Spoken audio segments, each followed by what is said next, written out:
In this lecture, we will examine a testament that already appeared in 1944 in English and Yiddish. Jankiel Wiernik's 1 year in Treblinka was the first eyewitness account of the Holocaust death factories. The construction of the extermination camp Treblinka was part of what the Nazis called Operation Reinhardt. It entailed the establishment of death camps dedicated to emptying out the ghettos where Jews had been forced to live in Poland, Hungary, and elsewhere. Treblinka had previously been used as a labor camp beginning in 1941 and became an extermination camp in July 1942, where gassings continued nonstop with only a brief pause after an uprising in Warsaw from October to August in 1942. The gassings coincided with the mass deportation of Jews from the Warsaw Ghetto. Many of the guards at Treblinka were not German, but rather the inmates were overseen by Ukrainian Treblinki, who had been hired to handle the brutal daily work that Himmler deemed too damaging to the psyche of the SS. In addition to Warsaw, many of the victims came from Theresienstadt, one of the early German concentration camps that had been transformed into a transit camp, or other areas of former Poland and the Bulgarian-occupied territories. On August 2, 1943, several of the inmates collaborated and made a copy of the gate key, and also had been stockpiling stolen weapons to help them in their escape. 300 inmates attempted to escape. Many were gunned down so that only about a third of them managed to get out of the camp. After this revolt, which happened around the same time as revolts in other death camps, the rest of the prisoner population who were left behind or captured were killed, excepting those who were spared to perform the hard labor of dismantling the camp. And then they were sent to Sobibor to be gassed. The last deportations were on August 19, 1943. Treblinka claimed around 900,000 lives. Then the buildings were razed to the ground so that the traces of the camps would be hidden from the approaching Soviet army. Wiernik's account is written and disseminated while exterminations are still ongoing. And so it is not surprising that his account reads with more immediacy than many of the others will read. His goal was to tell the world about what was happening and to provide his own story in the hopes that it might convince others to act before it was too late. You can sense this immediacy in his writing. Phantoms of death haunt me, specters of little children, nothing but children. It was those who were most vulnerable, those he described in whose eyes he could see fear and curiosity, these children who asked, "What is this?" as they were driven into the changing rooms. Wiernik uses short, terse sentences to describe events, one after the other, with a strict linear chronology. And he does this in order to document the experience. Suddenly, I saw a live, naked woman in the distance. It is his lack of commentary and the descriptive expository prose that provide this sense of immediacy. There is minimal language with little reflection, but also his language is filled with the shock and outrage of witnessing what had happened. The descriptions stay very close to what he must have thought or knew at the time, providing no additional explanation and little reflection.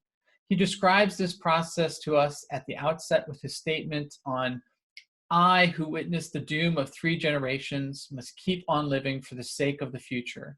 The whole world must be told of the infamy of those barbarians, so that centuries and generations to come may execrate them. And it is I who shall make it happen." Consider whether Wiernik's account brings us closer to the experience than a more reflective description would. Since it doesn't mitigate the senselessness of the occurrence with explanation, but rather by withholding explanation, it reproduces the confusion and the pointlessness, and so the arbitrariness of the experience remains. This provides, for us, an experience that reads as something real, something immediate and urgent that we experience with him. We waited in fear and suspense. After a while, we were ordered to form a semicircle. The Scharführer Franz walked up to us, accompanied by his dog and a Ukrainian guard armed with a machine gun. We were about 500 people. We stood in mute suspense.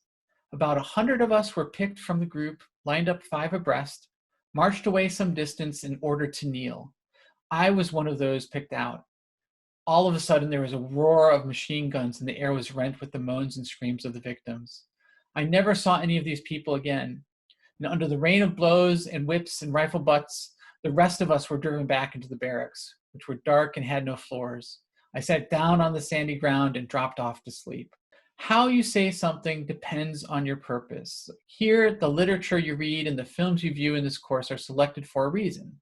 So then, why begin with this text? Well, Wiernik's account is very different in style and tone from other texts you'll read, and it provides you a more direct dealing with the immediate moment and visceral response of the author. At the same time, it contains many features that are very similar and recur in other accounts. Wiernik is an exception.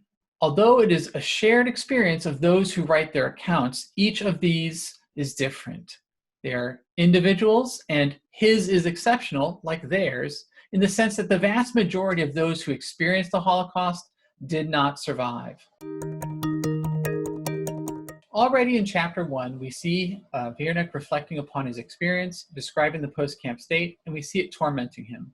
The survivor's guilt that we'll see in many of our writers, especially in his case, as he was involved in the building of the camp and was consulted as its ad hoc architect, whereby he survived in part by becoming complicit in the camp's construction. Wiernik we see here as nightmares and flashbacks of the things he witnessed. And we will take up this concept of survivor's guilt further in our discussions on trauma later in the semester, but here we get a sense of his debt to the future. As a witness to a horrific crime he cannot overlook and feels obligated to let the world know. It's the debt that he owes to those who did not make it out of the camp, a camp that he helped build. There is a shared sense that as a survivor, he has undergone a process that has stripped him of his humanity or parts thereof. I have a feeling that all my experiences are etched upon my face. Whenever I look at my reflection in a stream or a pool of water, fear and surprise twist my face into an ugly grimace. Do I look like a human being? No, definitely not.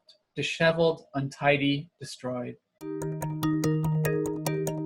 The description of the perpetrators is very similar, as is their perceived motivations. They seem angry, sadistic, cruel. They are described as fiends and satanic. He derides the Ukrainians' lust for gold, the Germans for their devotion to sadistic efficiency. He even notes how one officer takes pleasure from seeing the machines of death at work, describing the process as tadellos, or perfect, while caressing the crematorium with his eyes. He also describes the deportees as the unknowing, the lambs, being led to the slaughter, who have no idea what is happening, and either they do not know or they're deluding themselves in what is about to happen. He also describes the Jews who are complicit to one degree or another, pitying some of them, despising others, whether it be those who help govern the ghettos and organize deportations, and along with that make selections of those who should go and who should stay, or for those who have survived the camps by betraying fellow inmates. Another amazing character trait of the Germans is their ability to discover among the populace of other nations hundreds of depraved types like themselves. The Germans managed to find such gangrenous creatures as. And yet humans continue to act like humans, be humans, even under inhumane conditions. And you can see different elements of this in different texts. People continue to hope, joke, smile, love, despite the conditions around them. There's an equality of people in death. And for example, the German woman who ended up in Treblinka with her children by mistake, she had seen too much, and so her life ended there along with all of the Jewish people around her.